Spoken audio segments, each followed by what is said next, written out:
Hi, I'm Catalina. I'm a 32-year-old medical researcher working on liver disease treatments. But the day my mom tore up my medical records and screamed, "You're letting your sister die," that's when I realized my family never saw me as a daughter, just spare parts. It was a Tuesday afternoon when everything shattered. I was sitting in our family living room, the same room where we'd celebrated Christmases and birthdays, where I'd opened college acceptance letters, where I'd announced my engagement 6 months earlier. But that day, the air felt different, heavy, like the walls knew something terrible was about to happen. My mom stood in front of me, her hands shaking as she held my medical records. I'd refused to hand them over willingly, but she'd gone through my desk drawer while I was at work. My dad sat on the couch beside her, arms crossed, jaw set, in that way that meant he'd already made up his mind about who was right and who was wrong. And as always, I was wrong. "These can't be accurate," Mom said, her voice rising. "You need to get retested. You need to see a different doctor." "Mom, 3 different specialists confirmed the same thing," I said, trying to keep my voice steady. "I have an autoimmune condition. Donating part of my liver to Valentina would kill me, not might, would." That's when she did it. She tore the papers in half, then in half again. The sound of ripping paper filled the room like gunshots. Medical documentation that had taken months to compile, specialist reports, lab results, all of it scattered across the coffee table in jagged pieces. "You're letting your sister die!" she screamed, her face red, veins bulging in her neck. "She's 28 years old, Catalina. 28! She deserves a life. And I don't?" The words came out quieter than I intended. My dad stood up then, slowly, deliberately. He looked at me with an expression I'd seen my entire life but never understood until that moment. Disgust. Pure, undiluted disgust. "You were always a mistake," he said. His voice was calm, which somehow made it worse. "A selfish mistake. Have you ever been told your worth only matters when someone else needs something from you? Drop a comment. I read every single one. And if this resonates, hit subscribe. You'll want to hear what the doctor said next, because what happened next wasn't a conversation. It was a kidnapping. My dad grabbed my left arm. My mom grabbed my right. They physically dragged me out of the house while I screamed, while I begged them to listen, while I tried to explain that the doctors had been clear. Donating would kill me. But they weren't hearing me. They never heard me. They shoved me into the back seat of their SUV like I was a child throwing a tantrum, not a grown woman with a medical degree and the right to bodily autonomy. Mom sat beside me, gripping my wrist so hard I knew there'd be bruises. Dad drove 15 miles over the speed limit toward Mercy General Hospital. "The doctor will explain it to you," Mom kept saying like a mantra. "You'll see. You'll understand why this is necessary. You'll do the right thing." The right thing. As if 32 years of doing the right thing hadn't been enough. As if every sacrifice I'd made, every boundary I'd bent, every piece of myself I'd given up hadn't counted. When we got to the hospital, they marched me through the emergency entrance like I was a prisoner. The staff recognized us. Of course they did. Valentina had been in and out of Mercy General since she was 6 years old. Liver disease, chronic, progressive. And I'd always been there, in the background, getting blood drawn just in case, getting tissue typed, getting told I was such a good sister. But at the hospital that day, something changed. Dr. Patel, Valentina's hepatologist, met us in a private consultation room. He took one look at me, at my tear-stained face, at the way my mom was still gripping my arm, and his expression shifted from professional courtesy to concern.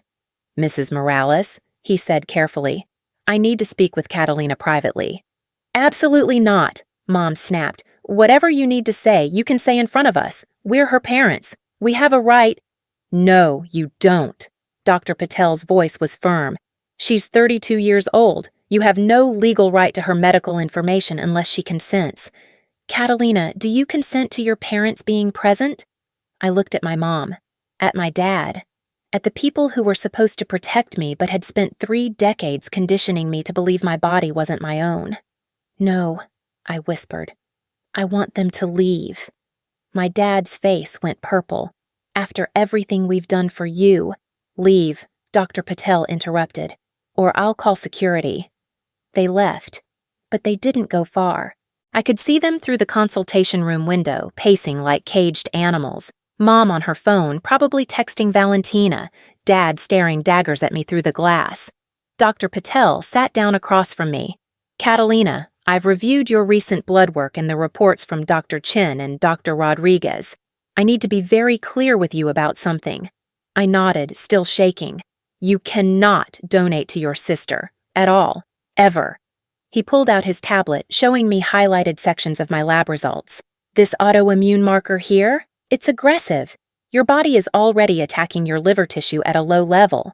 The surgical stress of donation would trigger a cascade reaction. You would experience acute liver failure within days, possibly hours. But my parents think, your parents are not medical professionals, he said gently. And I suspect they've been told this information before, but chose not to hear it. Catalina, if you donate, you will die. Not might die. Will die. And Valentina likely wouldn't survive the surgery either, because the donated portion would already be compromised. Do you understand what I'm telling you? I understood. But understanding and accepting are two different things when you've spent your entire life being told your purpose was to save your sister. Can you tell them? I asked. Can you make them understand? Dr. Patel nodded. I'll do my best. He opened the door. My parents rushed back in, Mom's face flushed with anticipation, probably expecting him to announce surgery dates. Dr. Patel didn't sit down. He stood, creating a physical barrier between me and them. Mr. and Mrs. Morales, I need to inform you that Catalina is not, and will never be, a viable donor candidate for Valentina. That's not true, Mom said immediately. She's been a match since... Genetic matching is not the same as medical viability. Dr. Patel interrupted. Catalina has developed an autoimmune condition that makes donation impossible. If she undergoes this surgery, she will die. The word hung in the air. Die. Dr. Patel looked directly at my mother.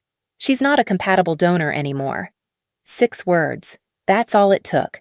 My mom collapsed into her chair, not because she was horrified I might die, but because her backup plan, her contingency, her reason for having me in the first place, had just failed. And that's when I finally understood. I was never their daughter. I was always just their insurance policy. Let me take you back 3 months, before the hospital, before the torn medical records, back to when I still believed I could have something for myself.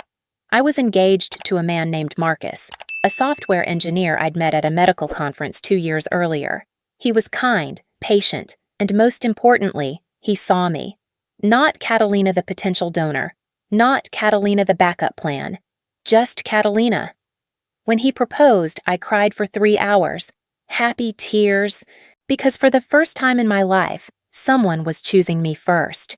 My parents' reaction was lukewarm. Mom said, "That's nice, honey," and immediately started talking about Valentina's latest treatment. Dad shook Marcus's hand and asked how much he made. Not congratulations, not welcome to the family, just an assessment of financial resources. But I pushed those reactions aside.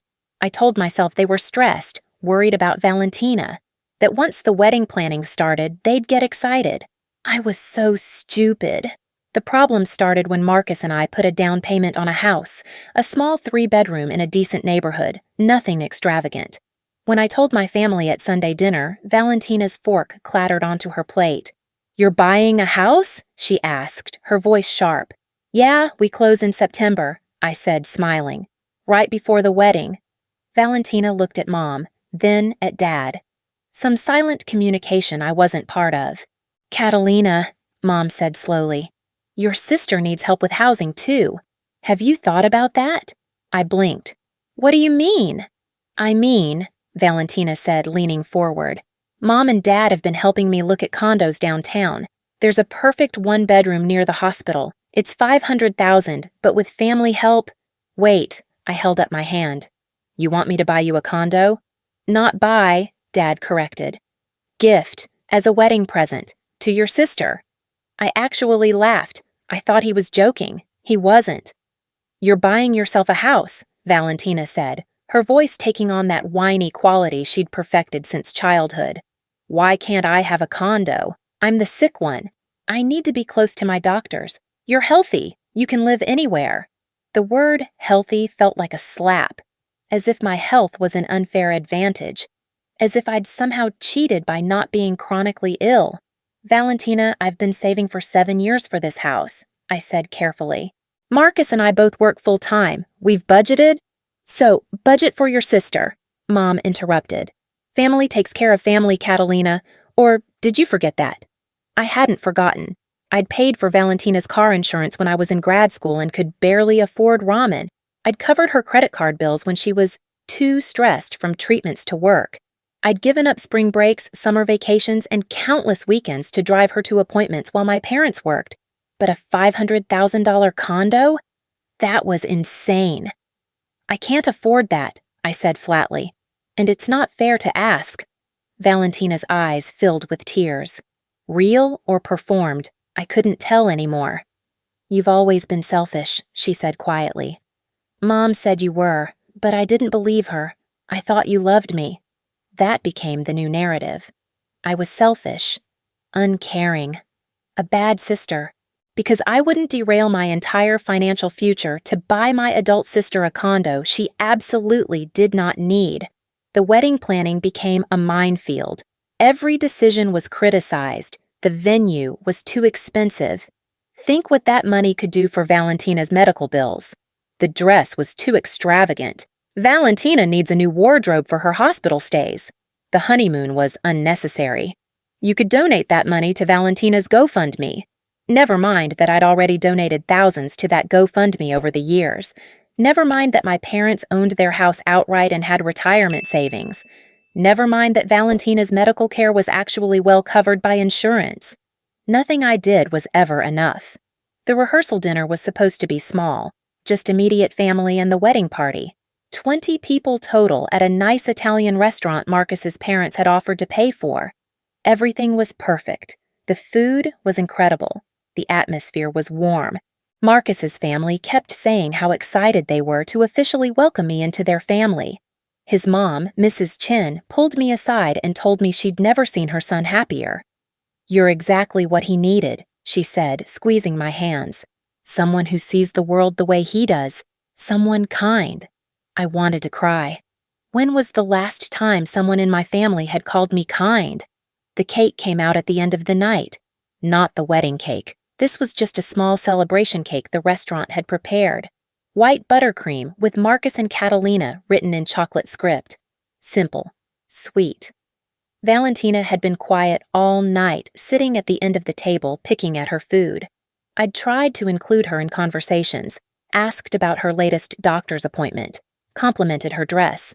She'd given me one-word answers and spent most of the dinner on her phone. I should have seen it coming. As the server carried the cake toward our table, Valentina stood up. She said she needed to get something from her purse. She stepped backward, directly into the server's path. The cake went flying. 3 tiers of white buttercream and chocolate ganache exploded across the floor. The crash echoed through the entire restaurant. "Oh my God!" Valentina gasped, her hand over her mouth. "I'm so sorry. I didn't see them. It was an accident." An accident. That word again. But I'd seen her eyes. I'd watched her track the server's movement. I'd seen her deliberately step back. The restaurant staff rushed to clean up. Marcus's parents insisted it was fine, just an accident. These things happen. But I stood there, staring at the smashed cake on the floor, and something inside me finally broke. "That wasn't an accident," I said quietly. "Catalina," Mom hissed suddenly at my elbow. "Don't make a scene." "She did that on purpose." "It was an accident." Valentina's voice went up an octave. "Why are you always so dramatic? Why do you always think everything is about you?" Dad pulled me aside, his grip tight on my upper arm. "Your sister is sick. A cake can be replaced. Why are you acting like this?" "Because I was tired. Tired of being treated like my feelings didn't matter. tired of every celebration being ruined, tired of being called dramatic when I had legitimate reasons to be upset. But I didn't say any of that, because I'd learned early that expressing hurt only made me the villain. "You're right," I said, pulling my arm away from Dad. "It was just a cake." But it wasn't just a cake. It was a symbol, a physical representation of every boundary they'd trampled, every moment they'd dismissed, every time they'd chosen Valentina over me, not because she was sicker, but because I was expected to endure anything silently. Marcus found me in the bathroom 20 minutes later. I was sitting on the floor, back against the wall, trying to breathe through the tightness in my chest. "Hey," he said softly, sliding down next to me. "Talk to me." She did it on purpose. "I know." "You believe me?" He took my hand. "Kat, I've watched your family treat you like a second-class citizen for 2 years. Of course I believe you. The question is, what are we going to do about it?" I didn't have an answer then, but I was about to find one. The real wedding cake was a different story.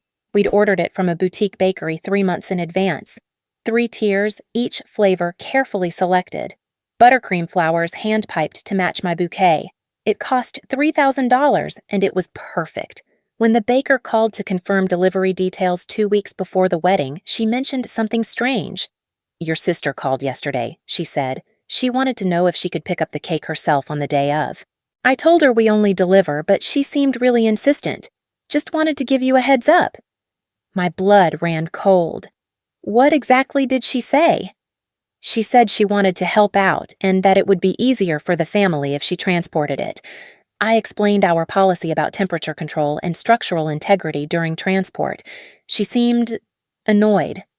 I thanked her and hung up. Then I called the bakery back and added a password to my order.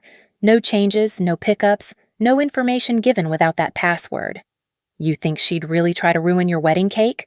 Marcus asked when I told him. "After the rehearsal dinner?" "Yes, absolutely yes." He pulled me close. "Then we protect it. We protect you, whatever it takes."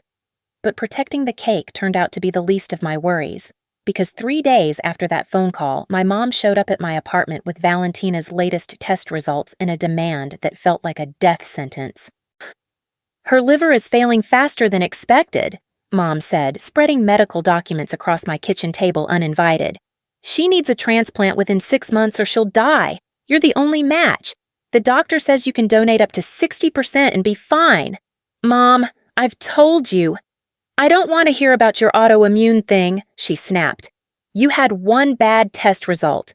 Get retested. See a different doctor. Do whatever you need to do, but you're going to save your sister." That's when I realized they'd never actually listened to any of my doctors. They'd heard autoimmune condition and decided it wasn't real, or wasn't serious enough, or could be managed around. They'd decided my life was negotiable. "I'm not getting retested," I said firmly. 3 specialists confirmed the same diagnosis. Donation would kill me. "You're being dramatic again," Mom said, standing up. "Just like with the cake, just like with everything. You know what your problem is, Catalina? You've never understood what it means to sacrifice for family." She left, took Valentina's medical records with her, slammed my apartment door so hard a picture frame fell off the wall. I picked up the picture.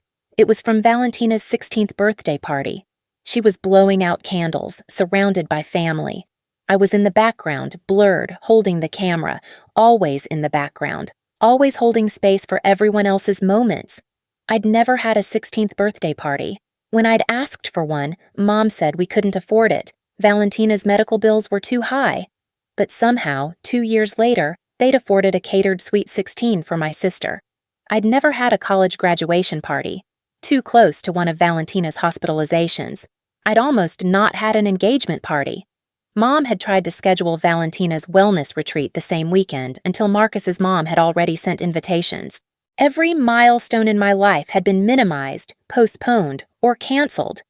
But I'd accepted it, because I was the healthy one, the lucky one, the one who should be grateful just to exist. But sitting on my apartment floor, holding that birthday photo, something finally clicked. I pulled out my laptop and did something I should have done years ago. I Googled genetic match planned pregnancy. The results were Illuminating. Article after article about Save Your Siblings, children conceived specifically to be organ or bone marrow donors for sick siblings, the ethical debates, the psychological impact on the donor child, the family dynamics that emerge when one child's entire existence is framed around saving another. I found forums full of people like me, people who'd grown up knowing they were backup plans, people whose parents had admitted, sometimes in anger, that they'd been conceived for a purpose. One thread stopped me cold. The title was, "How Do I Prove My Parents Had Me to Be a Donor?" The responses outlined a paper trail, IVF records, genetic counseling appointments, pre-implantation genetic diagnosis, hospital correspondence, insurance claims. I thought about my baby book, how sparse it was compared to Valentina's thick albums, how my birth story was always told in clinical terms, perfect match, healthy delivery, good genetic markers. I thought about how my parents had never really celebrated my birthday, how it was always near Valentina's diagnosis anniversary, and Mom would get sad, and the day would become about remembering when they almost lost Valentina. I thought about Grandma Rosa, my dad's mother, who'd always treated me differently than my parents did, who'd given me that medical bracelet when I was 10 years old with "You are enough" engraved on it, who'd told me, right before she died, "Don't let them take more than you can give." At the time, I hadn't understood what she meant.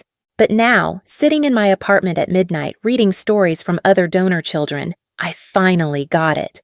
Grandma Rosa had known. She'd known the whole time. I needed proof, not for my parents, they'd never admit it, but for myself.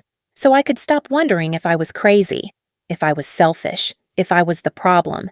I needed to know the truth about why I existed. The next morning, I started digging. My parents kept important documents in a filing cabinet in their basement. I still had a key to their house from when I used to check on things while they traveled. They were visiting Valentina that weekend.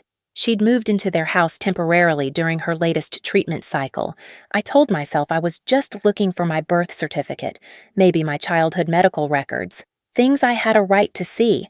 What I found was so much worse. In a folder labeled Family Planning 2001-2003, I found everything: emails to a fertility clinic, genetic counseling intake forms, a letter from Dr. Elizabeth Hartman, reproductive endocrinologist, confirming that I'd been conceived through IVF with pre-implantation genetic diagnosis to ensure HLA compatibility with Valentina.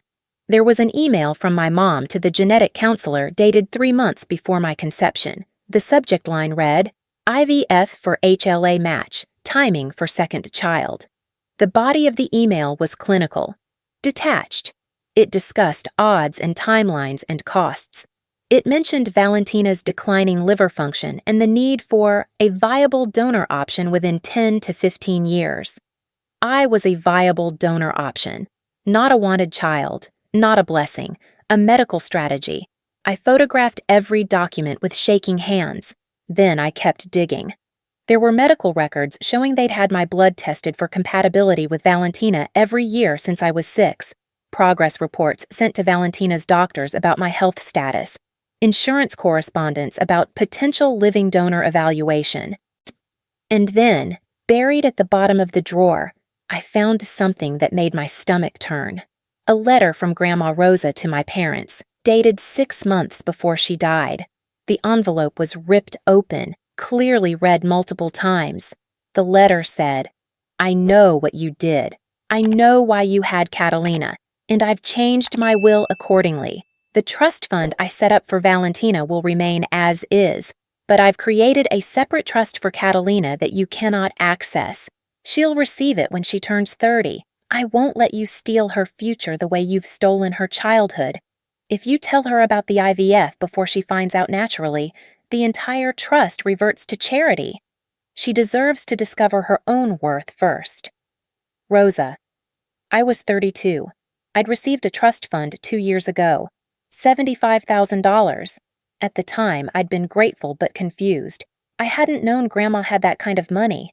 Now I understood. She'd been protecting me, even from beyond the grave. But when I pulled up my bank records for the trust account, something was wrong. The initial deposit had been $75,000. But there were withdrawals, large ones, all authorized by my parents who'd had joint access to the account until I turned 30 and took full control. They'd taken $52,000 over 2 years. All of it had gone to Valentina's medical expenses, according to the transaction descriptions. They'd stolen from me, from Grandma Rosa's gift, from money that was legally mine. I sat on my parents' basement floor, surrounded by evidence, and finally let myself feel what I'd been suppressing for 32 years. Rage. Pure, burning, clarifying rage. I wasn't dramatic. I wasn't selfish. I wasn't wrong. I was right, and I had proof. I spent the next 2 weeks building my case like the researcher I was trained to be. Every document photographed, every email printed, every bank statement highlighted. I created a timeline spanning 32 years, from my conception to the present day, showing the pattern of exploitation so clearly that even my parents couldn't gaslight their way out of it. But I needed more than documents. I needed witnesses, people who'd seen what my family had done and could confirm I wasn't making this up. The first person I contacted was Dr. Julia Martinez, my pediatrician when I was growing up. I'd found her name in some of the old medical records. She'd been the one ordering all those routine blood tests that were actually compatibility screenings for Valentina. I found her through the hospital directory. She'd retired from pediatrics 5 years ago, but was still doing consulting work. When I called and explained who I was, there was a long silence on the other end. "Catalina Morales," she said finally. "I've thought about you over the years. Wondered how you turned out." "Can we meet?" I asked. "I need to ask you some questions about my childhood medical care." We met at a coffee shop near the hospital. Dr. Martinez was in her 70s now, her hair completely gray, but her eyes were sharp as ever. She ordered a black coffee and sat across from me with an expression I couldn't quite read. "You found out," she said. It wasn't a question. I nodded. "The IVF records, the genetic matching. All of it." She closed her eyes briefly. "I told them it was wrong. I told them from the beginning that what they were doing would damage you psychologically, that you'd figure it out eventually and feel betrayed." "You knew the whole time?" "Your parents came to me when you were 6 months old," Dr. Martinez said. "They wanted to establish a baseline for your tissue compatibility with Valentina. They were very clear about why you'd been conceived. They asked me to run regular blood panels to monitor your health, not for your sake, but to ensure you'd be viable as a donor when the time came." My hands tightened around my coffee cup. "And you went along with it?" "For a while, yes. I told myself I was protecting you by keeping you healthy. But by the time you were 8 or 9, I started pushing back. I told your parents they needed to let you be a child, not a medical insurance policy. That's when they stopped bringing you to me. They found a different pediatrician who'd ask fewer questions." "Why didn't you report them?" Dr. Martinez looked down at her coffee. "I should have. But there weren't clear laws about this back then. Save your siblings were a newer phenomenon, and technically they weren't abusing you. You were healthy, fed, clothed. The abuse was emotional, psychological, harder to prove, harder to intervene on. But you knew it was wrong." "I knew," she said quietly, "and I've regretted not doing more every day since. When your grandmother Rosa came to me and asked about your medical history, this was maybe 15 years ago, I told her everything. I figured she deserved to know what her son was doing to you." "Grandma Rosa knew?" "She was furious," Dr. Martinez said. "She told me she was going to make sure you had resources when you were older, a way out. I assume she followed through?" "She left me a trust fund," I said. "My parents stole most of it." Dr. Martinez's expression hardened. "Of course they did. Catalina, if you need someone to testify about what happened, about what I witnessed, I'll do it. I owed you that intervention years ago. The least I can do is help you now." I felt something tight in my chest loosen. "You'd really do that?" "I should have done it 30 years ago." I left the coffee shop with Dr. Martinez's contact information and a promise that she'd document everything she remembered in a formal statement. One witness secured. The next person I needed to find was harder, someone who'd been there during the fertility process, someone who could confirm that my parents had deliberately conceived me as a donor match. I found her name in the IVF paperwork. Dr. Elizabeth Hartman, the reproductive endocrinologist who'd overseen my conception. She was still practicing, now at a private fertility clinic in the city. Getting her to talk to me was trickier. Medical confidentiality meant she couldn't discuss my parents' case without their permission, but I had copies of the paperwork with her signature. I had proof that I was the result of her medical intervention. When I showed up at her clinic and asked to speak with her about my own conception, her assistant tried to turn me away, but I pulled out the IVF records and said, "I'm not here to sue anyone. I just want to understand what happened." Dr. Hartman met with me after her last patient of the day. She was in her 60s, professional and composed, but I saw her expression shift when she looked at the records I'd brought. "You're the Morales baby," she said softly. "I'm the Morales donor," I corrected. "There's a difference." She sat down across from me. "What do you want to know?" "Did my parents tell you why they wanted to conceive me?" Dr. Hartman was quiet for a moment. Then she pulled out a file from her desk. "I kept detailed notes on every case involving pre-implantation genetic diagnosis, especially the ethically complex ones. Your parents were very clear about their intentions. They had a daughter with end-stage liver disease. They wanted to conceive a second child who would be an HLA match so that child could serve as a living donor when the time came." "And you helped them do it?" "I did," she said, "and I've questioned that decision many times over the years. The technology was relatively new then. The ethical frameworks weren't as developed. I told myself that I was helping create a life, and that was inherently good. But I also knew that life was being created with a specific purpose, a burden that child would carry forever." "Did you ever think about what that would do to me?" "Yes," Dr. Hartman said. "That's why I included a requirement in your parents' treatment plan. They had to agree to see a family therapist specializing in medical ethics. They had to commit to treating both children equally, not just the sick child and the donor child. They signed paperwork agreeing to those terms." "They never saw a therapist," I said flatly, "and they never treated us equally." Dr. Hartman's face fell. "I suspected they might not follow through, but I had no way to enforce it. Once you were born, my job was done. I've thought about you over the years. Hoped your family had found a way to make it work." "They didn't," I said. "And now they're trying to force me to donate, even though it would kill me. They dragged me to the hospital and tore up my medical records when I refused." Dr. Hartman stood up abruptly. "That's assault and medical coercion. Catalina, you need to file a police report." "I need witnesses first," I said. "People who can confirm the pattern of abuse. Dr. Martinez already agreed to testify. Would you?" She didn't hesitate. "Yes. I'll document everything from your parents' initial consultation to the IVF process to the ethical concerns I raised at the time. If they're trying to force you into a donation that could kill you, they need to be stopped." 2 witnesses. I was building a case. But I still needed to know what Valentina knew. Had she been complicit in this? Did she know I'd been conceived specifically for her? Or was she as much a victim of our parents' manipulation as I was? I found my answer in the most unexpected place. I'd gone back to my parents' house one more time, this time to check Valentina's old room. She'd moved most of her things out when she'd moved into the spare bedroom temporarily, but some of her childhood belongings were still there. I found her diaries in a box under her bed, 5 notebooks spanning ages 12 to 23. I knew reading them was an invasion of privacy, but I also knew I needed to understand her perspective. The early entries were what I expected, a sick kid writing about hospital visits, scary procedures, and the unfairness of being chronically ill. She wrote about being jealous of my health, angry that I could do things she couldn't. But then, when she was 16, there was an entry that made my blood run cold. Mom told me the truth today, about why they had Catalina. She said I should know because I'm old enough to understand. They conceived her through IVF to make sure she'd be a match for me. Mom called it a gift, that they loved me so much they created a perfect donor. She said Catalina owes me this, that she was born to save me. I don't know how to feel about that. It seems weird. But Mom said it's normal, that lots of families do it. She said when the time comes, Catalina will donate because that's what she was made for.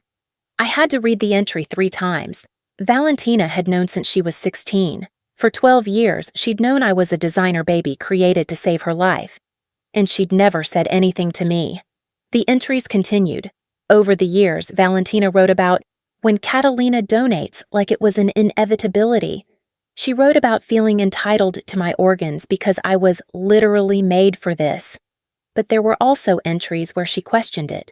When she was 19, she wrote, "Sometimes I wonder if it's fair. Catalina didn't choose this, but then Mom reminds me I didn't choose to be sick either. Why should I die when there's a solution right there?" When she was 23, after a particularly bad hospitalization, she wrote, "Catalina's being selfish about the condo. Mom says she's always been this way, taking and never giving. She has everything, health, a career, a fiancé. Why can't she help me after everything our family has done for her?" That entry was dated 3 months ago, right after I'd refused to buy her the condo. I photographed the relevant pages. Then I kept digging through her things. In her nightstand drawer, I found a folder labeled Medical Planning. Inside were printouts about living liver donation, recovery timelines, and success rates. There were also notes in Valentina's handwriting about convincing Catalina and what to say to make her feel guilty. One note said, "Mom's idea. Tell her it's her duty as a sister. Dad's idea. Remind her we gave her life. My idea. Tell her I'll die without her and it'll be her fault." They'd been strategizing, planning how to manipulate me into donation. Valentina had been an active participant. I sat on her bedroom floor, surrounded by evidence of a conspiracy that had been building my entire life, and felt something shift inside me. I'd been hoping Valentina was innocent, that she didn't know, that maybe we could salvage some kind of relationship after I cut off our parents. But she'd known, she'd participated. She'd believed she was entitled to my body because that's why I existed. The anger I'd felt in my parents' basement came roaring back, but this time it was colder, more focused. Not just rage, but determination. They wanted me to be their solution? Fine. I'd show them exactly what kind of solution I could be. I called Marcus that night, told him everything I'd found. He was quiet for a long time after I finished. "What do you want to do?" he asked finally. "I want them to face consequences," I said. "Real ones, public ones. I'm done protecting them from the truth about who they are." "Then let's make a plan." We spent 3 days preparing. Marcus helped me organize all the evidence into a clear timeline. We made copies of everything and stored them in 3 separate locations. We consulted with a lawyer about the stolen trust fund money and the potential legal implications of medical coercion. The lawyer, a woman named Sarah Chen, reviewed everything with a grim expression. "This is one of the most clear-cut cases of familial financial abuse I've seen," she said. "The trust fund theft alone is enough for a civil suit. Add in the medical coercion, and we could potentially pursue criminal charges for assault and battery. Physically dragging you to the hospital against your will qualifies. The harder part is the emotional abuse and the savior-sibling issue. That's murkier legally, but it establishes a pattern that supports everything else." "Can we win?" "Can you win the money back?" "Absolutely. Can you prove they've abused you?" "The evidence is compelling. Will it be ugly in public?" "Yes. Are you prepared for that?" I thought about 32 years of being told I was dramatic, selfish, wrong. I thought about my torn medical records and my mother's screaming and my father calling me a mistake. "I'm prepared," I said. The next step was the hardest. I needed to confront them, not privately where they could gaslight me and twist the narrative, but publicly, with witnesses, where they'd have to face the truth in front of people who mattered. My extended family was having a gathering in 2 weeks, my uncle's 60th birthday party at his house. 20-plus relatives would be there. My parents had been planning to use the occasion to pressure me again about the donation. I'd seen the group text thread where Mom told everyone, "We need to help Catalina see reason." That gathering was going to become their reckoning. I confirmed my attendance, told my parents I'd been thinking about what they said, and wanted to talk to the family about it. They thought I was caving, finally seeing sense, ready to sacrifice myself like a good donor child should. They had no idea what was coming. I spent the days leading up to the party preparing my presentation.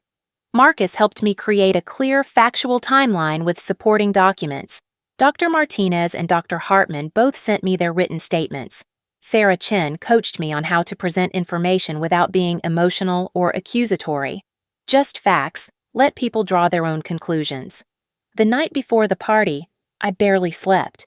I kept running through what I'd say, how I'd say it, what questions I'd answer. Marcus held me and promised he'd be right there beside me the entire time. "Whatever happens," he said, "you're not alone. Not anymore."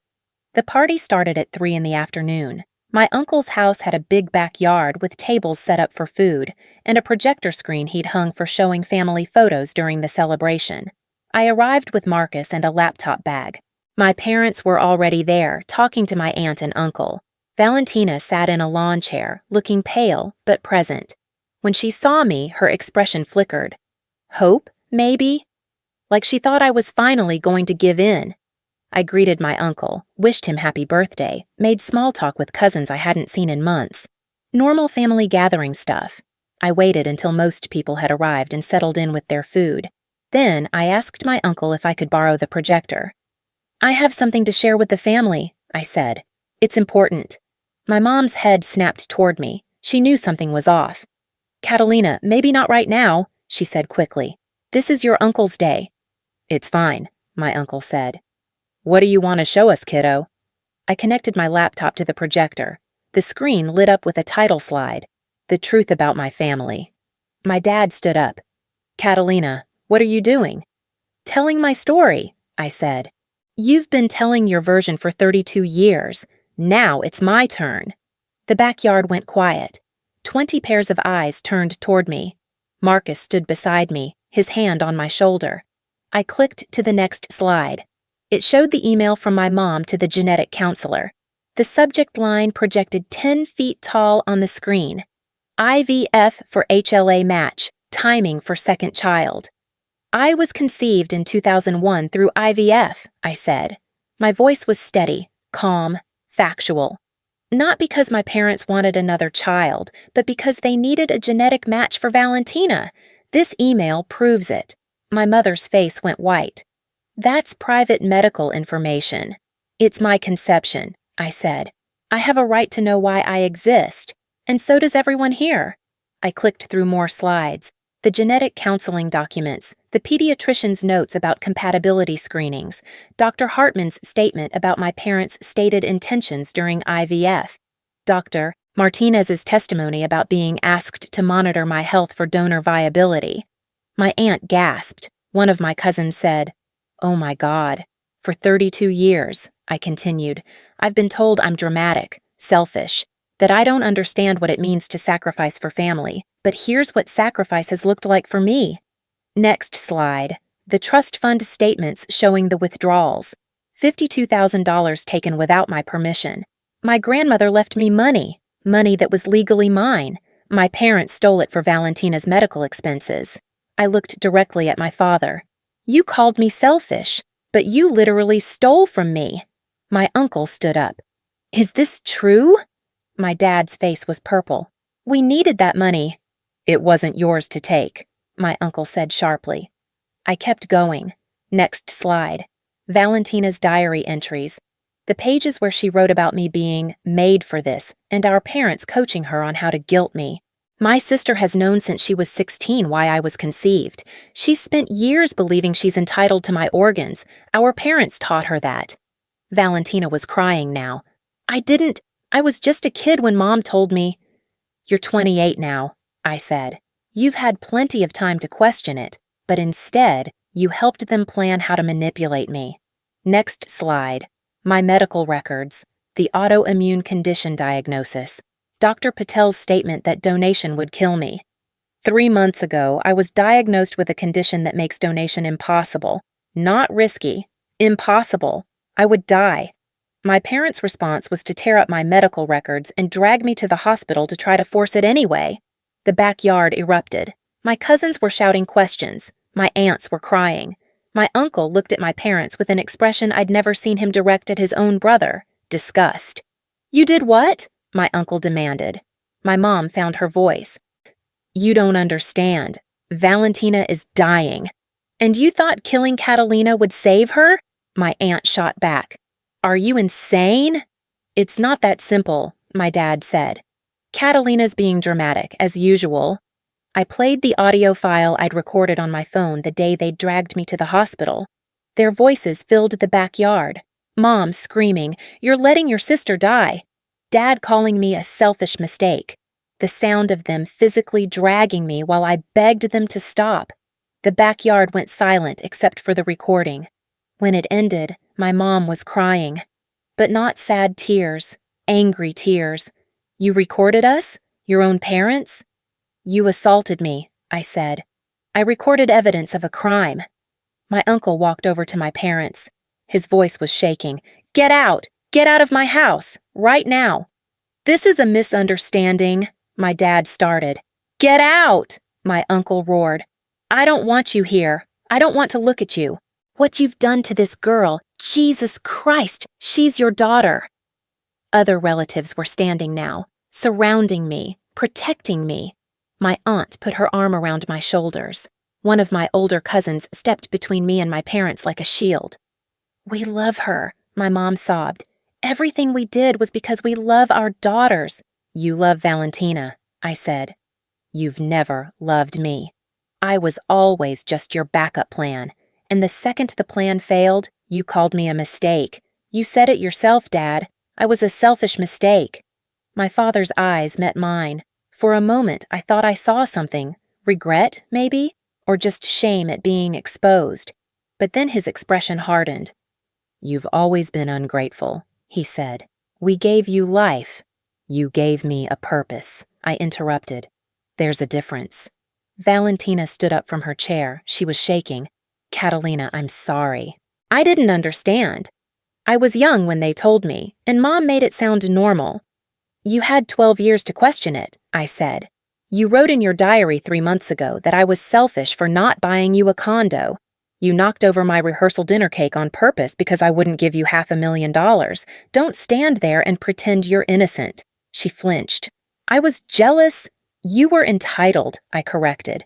"You thought you deserved pieces of me because that's why I was born. But I'm done being your solution. I'm done being anyone's sacrifice." My parents left. Valentina went with them. The party was effectively over, but no one seemed to mind. My extended family surrounded me, asking if I was okay, telling me they had no idea, apologizing for not seeing it sooner. My uncle pulled me aside. "Your grandmother tried to tell me something was wrong. Years ago, before she died, she said your parents were treating you unfairly. I didn't listen. I thought she was being paranoid. I'm so sorry, Catalina." "It's not your fault," I said. "They were good at hiding it, at making me look like the problem." "What are you going to do now?" "Sue them for the trust fund money," I said. "File a restraining order. Make sure they can never pressure me about donation again. And then I'm going to get married and build a life that has nothing to do with them." My uncle hugged me. "If you need anything, money, a place to stay, someone to walk you down the aisle, you call me. You hear me? Your family, real family, not the twisted version they created." I started crying then. Not sad tears, relief. Because for the first time in my life, I wasn't alone. The wedding was 2 months later, small and private, just the way Marcus and I wanted it. His family, my extended family minus my parents and Valentina, and a handful of close friends. Dr. Martinez came. Dr. Hartman sent flowers with a note that said, "Congratulations on reclaiming your life." My uncle walked me down the aisle. He cried the whole way. The cake was beautiful. 3 tiers, buttercream flowers, exactly as I'd imagined. No one knocked it over. No one created drama. It was peaceful, perfect. During the reception, my aunt pulled me aside. "Your parents tried to come. We stopped them at the gate. They said they had a right to be here." "They don't," I said. "Not anymore." "Valentina sent a letter. She asked me to give it to you." I took the envelope but didn't open it. "What does it say?" I didn't read it, but she seemed different when she gave it to me. Smaller, like she finally understood. I opened the letter later that night in the hotel room. Marcus sat beside me while I read. "Catalina, I know you'll probably throw this away without reading it, but I need to try. I've been in therapy since the birthday party. Real therapy, not the family sessions Mom used to drag us to where she controlled the narrative. My therapist helped me understand that what our parents did to both of us was wrong. You were abused, and I was taught to participate in that abuse. I was taught that your body was mine to use, that you owed me your life because I was sick and you weren't. I see now how twisted that was. I don't expect forgiveness. I don't deserve it, but I want you to know that I'm working on being different, on understanding that no one owes me their body, their money, or their life. Not even someone who was conceived to save me. You deserved better. From all of us. I hope you find happiness. I hope your marriage is everything you dreamed of, and I hope someday, when I'm truly better, you might consider letting me be part of your life again, not as someone who takes from you, but as someone who finally learned to give. Valentina. I folded the letter and put it in my suitcase. What do you think? Marcus asked. I think she's starting to understand, I said. But understanding isn't the same as earned trust. Maybe someday, but not today. That's fair. I looked at my wedding ring, the simple gold band we'd chosen together. I thought about Grandma Rosa's bracelet, which I'd worn down the aisle. You are enough, it said, and finally, after 32 years, I believed it. I sued my parents for the trust fund money. They settled out of court for the full amount plus damages. My lawyer said they were terrified of the case going to trial and the evidence becoming public record. The local news had already picked up the story after my cousin posted about it on social media. The headline read, "Designer Baby Sues Parents After Refusing Forced Organ Donation." The story went viral. I got messages from hundreds of other Save Your siblings, people who'd been conceived specifically to save sick siblings and spent their lives feeling like spare parts. We formed a support group, started advocating for better legal protections and ethical guidelines around reproductive technology. My parents tried to reach out once, about 6 months after the wedding. My mom sent an email that said, "We're sorry you felt hurt by our actions. Family therapy could help us move forward." I deleted it. Sarah Chin, my lawyer, sent them a formal cease and desist letter. They haven't contacted me since. Valentina and I have exchanged a few emails, short ones. She updates me on her medical situation. She found a deceased donor match and had a successful transplant 4 months ago. She's doing well. I'm glad for her. Her illness was never her fault. But we're not sisters, not in any real sense. Maybe we could be someday if she continues therapy and genuinely changes. But I'm not holding my breath, and I'm not waiting. Because here's what I've learned. You don't owe anyone your body, your health, your money, or your life, not even family. Especially not family who only valued you for what they could take. The people who truly love you never ask you to prove it by destroying yourself, and walking away from people who hurt you isn't cruelty, it's survival. I'm Catalina. I'm a medical researcher, a wife, and a person who finally learned that I was always enough, exactly as I am. Not as anyone's solution, not as anyone's sacrifice, just as myself. And that's more than enough. If you've ever been made to feel like your only value is what you can sacrifice for someone else, I want you to know you're not selfish. You're not a mistake. You're not wrong for having boundaries. You're enough, exactly as you are.